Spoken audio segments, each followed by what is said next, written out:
The Houston Rockets made the playoffs for the first time since 2020. It's been 5 years, but Houston is back in the playoffs. They're the number 2 seed, and they've been taking on the Golden State Warriors in what's been a reignition of that great rivalry from back in 2015, 17, 18, 19.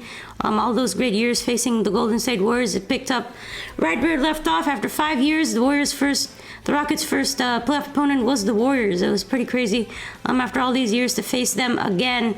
The Rockets were the 2. They had the home court, but of course they lost it by losing Game 1, 95-85. They won Game 2 in incredible fashion, where Jalen Green put up 38 points, and the Rockets dominated. And then we just witnessed Game 3 in the Chase Center in San Francisco, where the Warriors won 104-93. Without Jimmy Butler, that was a great win for Golden State, but extremely disappointing loss for the Houston Rockets, who are now down 2-1 in this best-of-7 round 1 series. This young Rockets team, they're explosive, they're really talented, we know that, but the consistency is just not there yet. The plays at the end of the game, they haven't been consistent in that, whether that's Alperen Sengun, Amen Thompson, or Jalen Green. They've not been able to deliver at the end, besides Game 2 when they were up by 20 plus early in the game. So it's been a rough series for Houston. Their defense has been really good.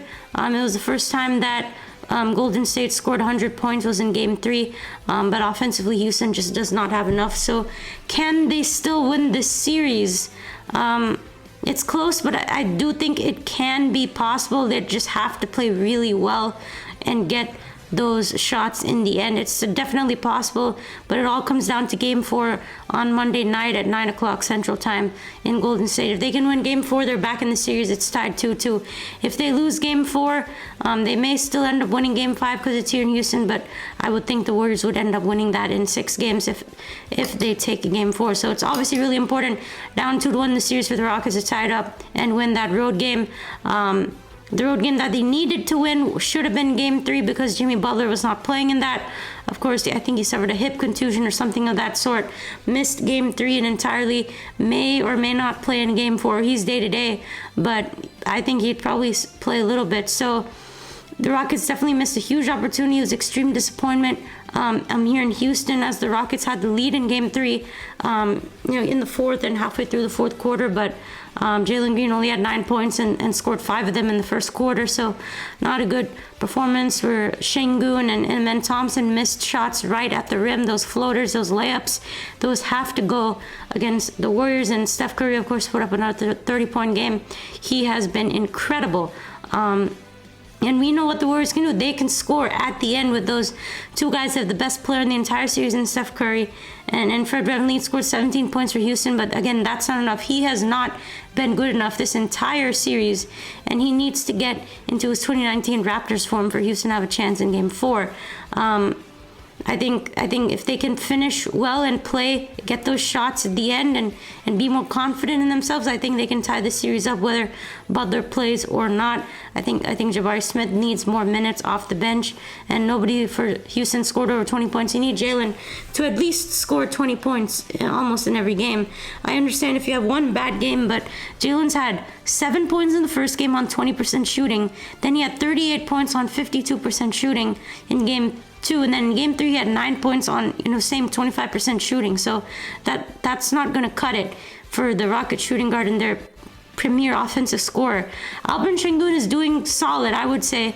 He scored in Game 1 26 points, 9 rebounds. He was really good. In Game 2 he had a double-double, 17 points, 16 rebounds. And in Game 3 he had another, I think, 16 points or so, but that's not going to cut it. When you look at what they did in Game 2, Sengun had a double-double, Green 38, Brooks 16, Thompson 11. You had 4 guys in double digits, Eason with 14 as well, 14 and 6 off the bench. They shot 45% as a whole from the field. They were plus 14 in rebounding. They forced 15 turnovers.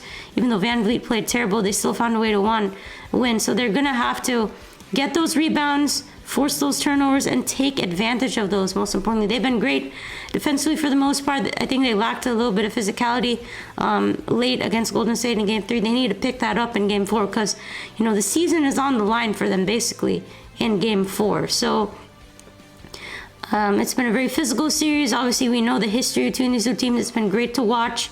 But I still think the Rockets can have a chance, but they have to shoot solid enough. In Game 1, they shot 21% from three. They completely missed an opportunity in the fourth quarter. In Game 3, Curry, those two 30-point games that he has, the Warriors won both of them. In Game 1, the Warriors just shot better. Game 2, the Rockets shot better. Game 3, it was a little bit of both, but we saw the experience of Golden State come through in the clutch as well. So it's been a fun series. In Game 1, we saw the Warriors win 95-85. They were up 20. Rockets brought it down to 3. But again, couldn't finish late. So the key is, we know in basketball it comes down to those last 5 minutes. The Rockets have not been good. The Warriors have been great, and that's why they're up 2-1. So it's quite simple at the end of the day. And I think it really comes down to Jalen Green at the end of the day. We know what Şengün's going to bring. He's been relatively consistent, even though he's didn't have a great Game 3. He's been able to do his thing in a lot of different facets. But Jalen Green going from 7 to 38 to 9, you can't do that. You had one bad game, fine. You had 7, then you scored 38. Game 3, you cannot score 9. You have to score at least 20. And if he did that, the Rockets would have probably won, considering how close it was. So he has the talent. We saw what he can do in a Game 2. He's ready for this playoff moment. He had it. 38.6 assists, 52% shooting, 8 out of 18 from 3, 42% overall. That was a Rockets franchise playoff record. This guy has it all. We know what he can do. He's so talented. Extremely physical dunker. He can play defense. He's done a good job against Curry at times. The youngest to have 35 plus points in a playoff game since Hakeem Olajuwon and James Harden. So we know what he can do. So he has to have his breakout Game 4 on the road tomorrow on Monday night. It was the first Rockets road game. I understand, tough environment, but that was a game that you had to win at the end of the day. That was really disappointing that they couldn't come through with it, but they're right there. It's been close games throughout. They're just a shot or two away from making it, and if they can do that in Game 4, it's a whole new series heading back to Houston in Game 5. So I do think it's possible at the end of the day. As for the entertainment value of the series, we know what it brings. It's been so fun to watch. Whether it's a Golden State fan or a Houston fan, obviously Golden State's definitely enjoyed it a bit more, but you know the physicality, the hate with Draymond Green, and Thompson, Dillon Brooks, we know the physicality that they bring. Draymond Green, again, not a huge fan of what he does, but at the end of the day, he's a championship player for the Golden State Warriors. He makes great plays for them when they need to, generally. Great defensive player, great in the clutch, great passer. But at the end of the day, he is, I think, a dirty player.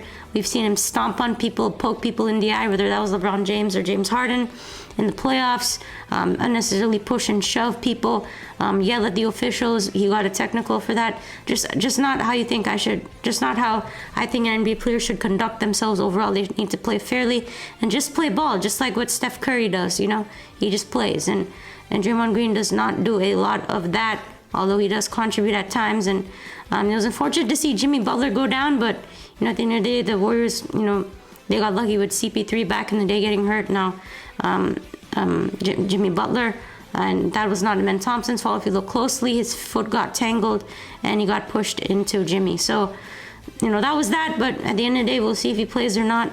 The Rockets, this team, they're not going to back down against, whatever Draymond Green and Golden State does with the Ben Thompson, Dillon Brooks. Fred VanVleet, of course, let him know too. VanVleet needs a big game at some point. Ben Thompson just needs to play way more confident. Fights between these two teams. You've seen Tari Eason throw a towel at them, and he got a technical. They just got to make their shots and be confident in themselves because they're a really talented team. I think Houston is in. I initially picked Houston in 7 games in my NBA playoffs predictions, so go check that out. I'm still going to stick with that until the series is over. Obviously, if the Rockets are down 3-1, I think it is done. But I still have the Rockets in 7. I think they can come through in this Game 4. I have hope, obviously a little bit biased here, but I do have hope that they can come through here in Game 4. And initially, I thought Houston could win all the home games. Of course, that cannot happen now. They just need to win Game 4 now. And now that Butler's banged up, they have to take advantage now. Green has to be consistent 3 more games for them to win. Fred VanVleet has to come through with 20 points at least. I think Jabari Smith has to do well, and they have to continue to do a good job on Buddy Hield. They've done a relatively good job on him. Just have to continue to contain him. And if they win Game 4, I think they can go into Houston and win Game 5 with that, and then it comes down to just winning one of two. So we'll see what happens. All comes down to Jalen Green stepping up, having his couple of moments in the series, and we'll see if they can get it done. At the end of the day, the Rockets are a 2 seed, so I don't think they're going to go away easily, even if the Warriors win. So we'll see. For Houston, I've greatly enjoyed their season so far. It's been a heck of a turnaround from 2020 with, James Harden quitting on this team to going to Christian Wood, Victor Oladipo, John Wall era. All kinds of players have come through. The Steven Silas era, Kevin Porter Jr., to seeing guys like Jalen Green, Şengün, Amen Thompson, Tari Eason, Jabari Smith develop, and then seeing Ime Udoka do his thing, nominee for Coach of the Year. It's been really amazing to see Houston Rockets basketball back in the playoffs. So we'll see what they can do. It's been a fun series, and I think they're going to make this game against Golden State really interesting. So thanks again for watching. Let me know your thoughts on the video in the comments. I will see you in the next one.